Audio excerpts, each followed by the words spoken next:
வணக்கம். தமிழும் திராவிடத்தில் மீண்டும் உங்களை சந்திப்பதில் பெருமகிழ்ச்சி அடைகின்றேன்.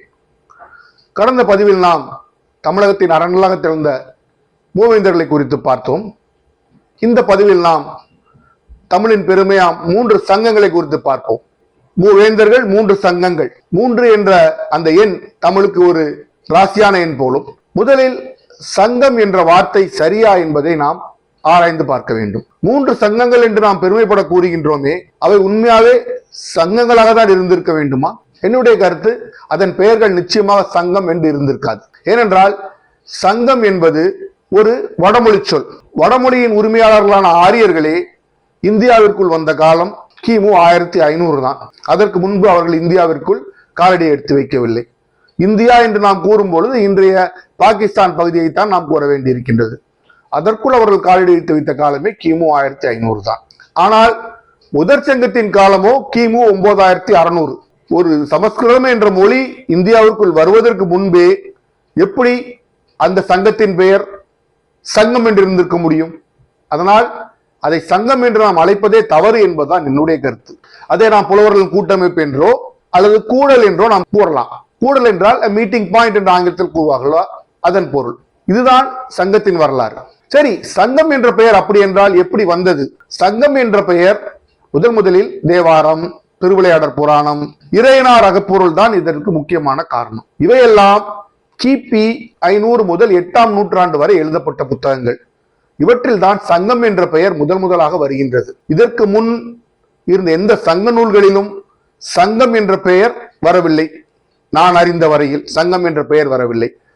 முதலாக தேவாரம், திருவிளையாடற் புராணம், பெரிய புராணம், இறையனார் அகப்பொருள் தான் மிக முக்கியமான ஒரு நூல். அந்த நூலில் தான் சங்கம் என்ற பெயர் வருகின்றது. நமக்கு சந்தேகம் எதுவும் இல்லை, இவை அவற்றை அனைத்தையும் எழுதியவர்கள் தமிழ் மொழியை தாய்மொழியாக கொண்டவர்கள் தான். ஆனால் நம்மவர்களால் தான் இந்த பெயர் முதலாக சங்கங்களுக்கு சங்கம் என்ற பெயரே வருகின்றது. என்ன காரணத்தினால் அவர்கள் அந்த பெயரை தமிழுக்கு வைத்தார்கள் என்பது நாம் யோசிக்கக்கூடிய ஒரு விடயமாகவே இருக்கின்றது. சமஸ்கிருதத்தை ஒருவேளை தமிழுக்குள் புகுத்துவதற்காகவே அல்லது சமஸ்கிருதத்தை தமிழுக்கு முன்பாக காண்பிப்பதற்காகவே ஒரு சிலரால் செய்யப்பட்ட புனையப்பட்ட சரியாகவே நாம் அதை கருத வேண்டியிருக்கின்றது. ஏனென்றால் ஆரியர்களே 1500 பிசியில் தான் உள்ளே வருகிறார்கள். அதற்கு ஏறக்குறை 8000 ஆண்டுகளுக்கு முன்பு நடந்த ஒரு விஷயத்திற்கு எப்படி அவர்களுடைய பெயர் வந்திருக்க முடியும்? நிச்சயமாக முடிந்திருக்காது.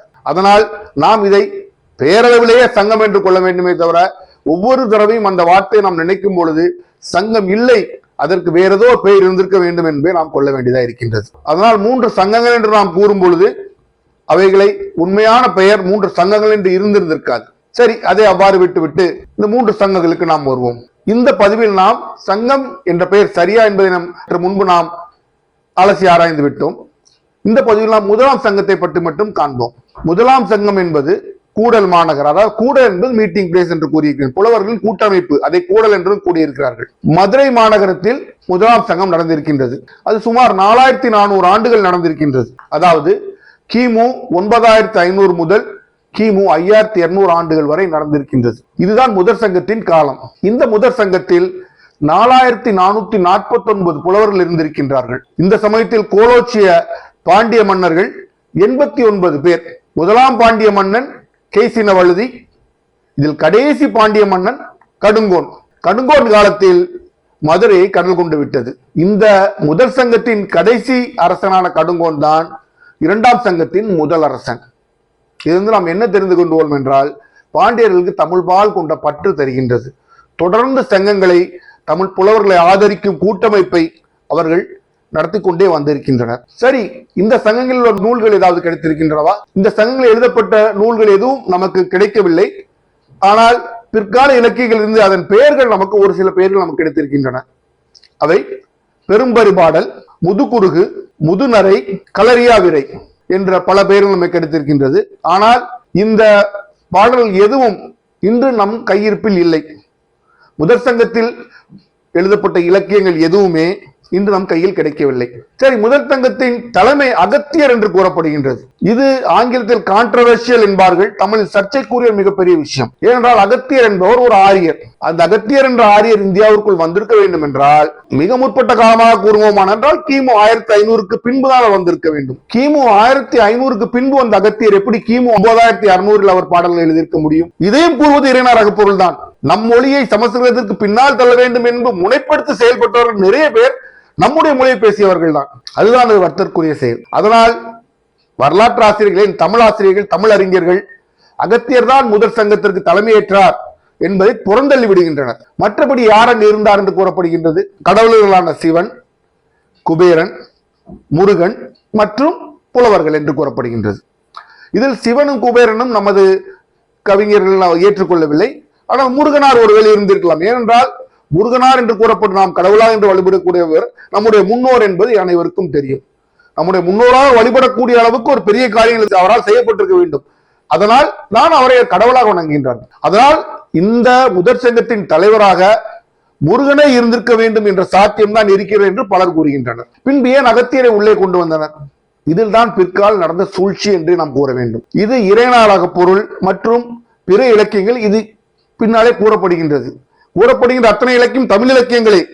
ஆனால் தமிழ் இலக்கியங்களே தமிழின் முதுமையை, தமிழின் ஆன்டிக்விட்டி என்பார்கள், பழங்கால தமிழை கொச்சைப்படுத்துகின்ற அளவிற்கு அதை சமஸ்கிருதத்துக்கு பின்னால் கொண்டு செல்கின்றன. அகத்தியரைத்தான் தமிழ் மொழியை எழுதி தொடங்கியவர் என்று கூறுவது நகைப்பிற்குரிய ஒரு விஷயம். ஏனென்றால் அகத்தியர் ஆரியர் சமஸ்கிருதம் என்ற மொழியை தான் பேசியிருக்க வேண்டும். சமஸ்கிருதத்துக்கு எழுத்து வடிவமே கிபி 1ஆம் நூற்றாண்டிலிருந்து கிமு 2ஆம் நூற்றாண்டு வரைக்குள் தான் இருந்திருக்கின்றது. அதற்கு எழுத்து வடிவமே கிடையாது. எழுத்து வடிவமே இல்லாத ஒரு மொழியை பேசிய ஒரு மனிதர் எப்படி தமிழுக்கு இலக்கியம் எழுதியிருக்க முடியும்? அவர் அகத்தியம் என்ற நூலை எழுதியதாகவும் முதலாம் முதற் சங்கத்தில் அந்த அகத்தியத்தில் இருந்தால் தொல்காப்பியம் வந்ததாகவும் நம்மவர்களே கூறுகின்றனர். நம்மை நாமே எவ்வளவு தாழ்த்தி கொள்கின்ற விஷயமாக இது இருக்கின்றது. அகத்தியம் எப்படி எழுதப்பட்டிருக்க முடியும் அகத்தியரால்? அகத்தியரே 1500 தான் உள்ளே வருகிறார். அவர் எப்படி 9600 அந்த நூலை எழுதியிருக்க முடியும்? அகத்தியம் என்ற நூல் எப்படி இருந்திருக்க முடியும்? அகத்தியம் என்ற நூல் இருக்கிறது என்று கூறுவதே கிபி பல நூற்றாண்டுகள் பின்பு போன்ற நூல்கள் தான் கூறுகின்றன. இருந்து நமக்கு என்ன தெரிகின்றது? அகத்தியரை நாம் முதலாம் சங்கத்தில் வைக்க முடியாது. அகத்தியரால் தமிழ் தொடங்கப்பட்டிருக்க முடியாது. தமிழ் என்பது தானாக வளர்ந்த ஒரு மொழியாகத்தான் இருந்திருக்க முடியும். அவர் ஏன் அகத்தியர்களோடு சேர்க்கிறார்கள் என்றால் அதை நீங்கள் அதன் காரணங்களை நீங்கள் நம்முடைய அறிவை கொண்டு நாம் புரிந்து கொள்ள வேண்டும். தமிழை சமஸ்கிருதத்துக்கு பின்னால் கொண்டு போவதற்கான ஒரு சதியாக, ஒரு சூழ்ச்சியாகத்தான் நம்ம எடுத்துக்கொள்ள முடியும். அதனால் அகத்தியம் என்ற ஒரு புத்தகம் இருந்திருக்கும் என்றே என்னை பொறுத்தவரை நாம் தயாராக இல்லை. ஏனென்றால் அகத்தியத்தில் இருந்துதான் தொல்காப்பியம் வந்தது 2ஆம் நூற்றாண்டு என்று நான் நம்ப தகுந்ததில்லை. அதற்கு முத்தாய்ப்பு போல் அவர்களுக்கு அது அந்த முதற் சங்கத்தில் எந்த நூல்களும் கிடைக்கவில்லை. அதனால் கூட 2 பேரை அவர் சேர்த்து விட்டார்கள். அப்படித்தான் நான் அதை கொள்கின்றேன். மற்றபடி மற்ற 4 நூலும் எழுதப்பட்டிருக்கலாம், நம்ம அவர்கள் அந்த 4 நூல்களை எழுதியிருக்கலாம், அதை நான் முழுமையாக நம்புகின்றேன். ஆனால் அகத்தியம் நிச்சயமாக அந்த முதற் சங்கத்தில் எழுதப்படவில்லை என்பதை என்னுடைய கருத்து. மீண்டும் அடுத்த பதிவில் நாம் 2ஆம் மற்றும் 3ஆம் சங்கங்களை குறித்து பார்ப்போம். அதுவரை உங்களது விடைபெறுகின்றேன். வணக்கம்.